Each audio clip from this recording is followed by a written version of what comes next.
Baiklah, nama saya Lydia Malau. Di sini saya akan menjelaskan tentang pendekatan belajar yang meliputi aspek strategi, metode, dan model pembelajaran sebagai unsur yang berkembang pada psikologi pendidikan. Jadi, hal yang pertama yang perlu kita ketahui adalah apa itu psikologi. Psikologi terdiri dari dua kata, yang pertama adalah psik dan logos. Psi artinya adalah kejiwaan dan logos artinya adalah ilmu.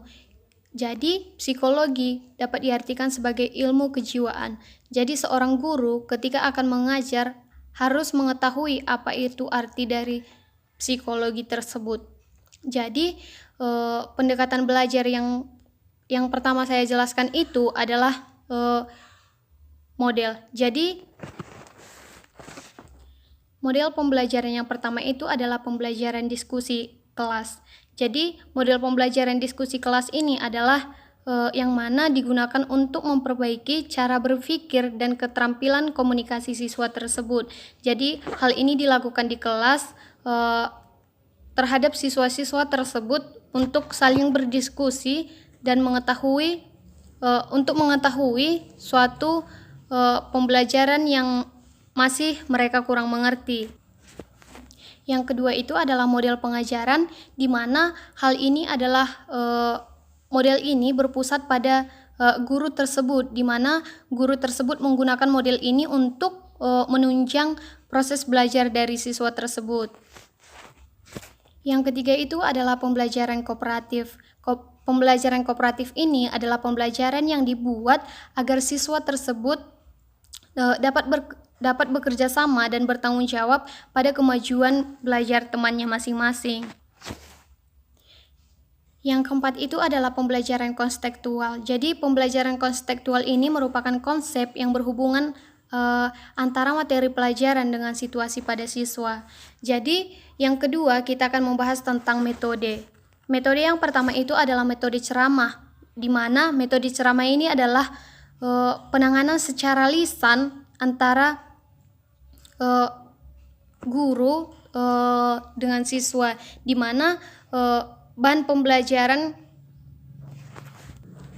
yang diberikan guru tersebut dijelaskan atau diberitahukan kembali secara seperti berceramah.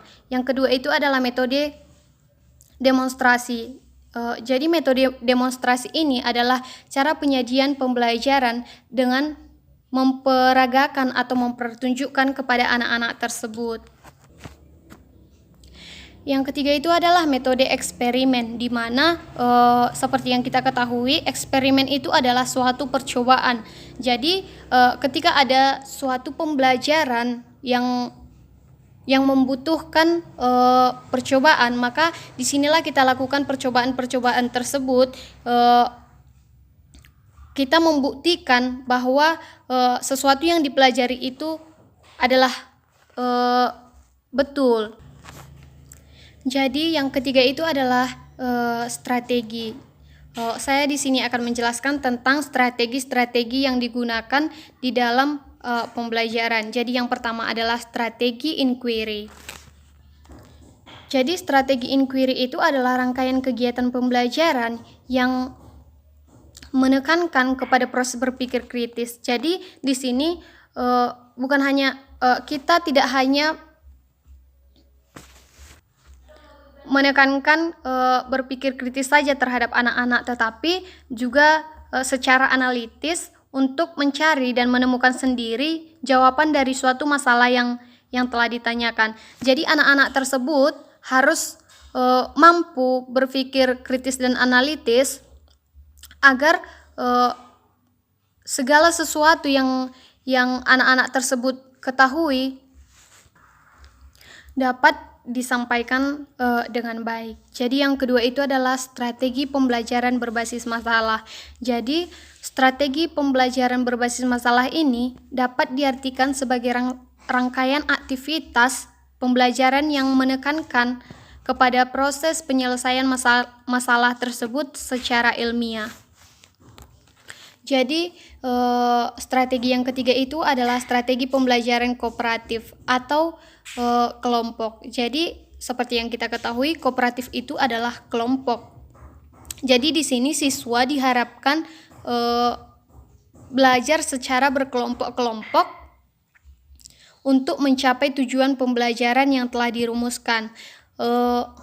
Ketika ada suatu masalah di dalam pembelajaran tersebut, anak-anak tersebut diharapkan mampu melakukan strategi pembelajaran agar strategi pembelajaran kooperatif tersebut agar suatu masalah yang mereka temukan itu dapat diselesaikan dengan baik. Yang keempat itu adalah strategi pembelajaran afektif, yang mana strategi pembelajaran afektif ini berhubungan dengan nilai yang sulit untuk diukur karena menyangkut kesadaran seseorang yang tumbuh dari dalam dirinya sendiri. Jadi, sekianlah yang dapat saya sampaikan tentang pendekatan belajar yang meliputi aspek strategi, metode, dan model pembelajaran sebagai unsur yang berkembang pada psikologi tersebut. Semoga bermanfaat. Terima kasih.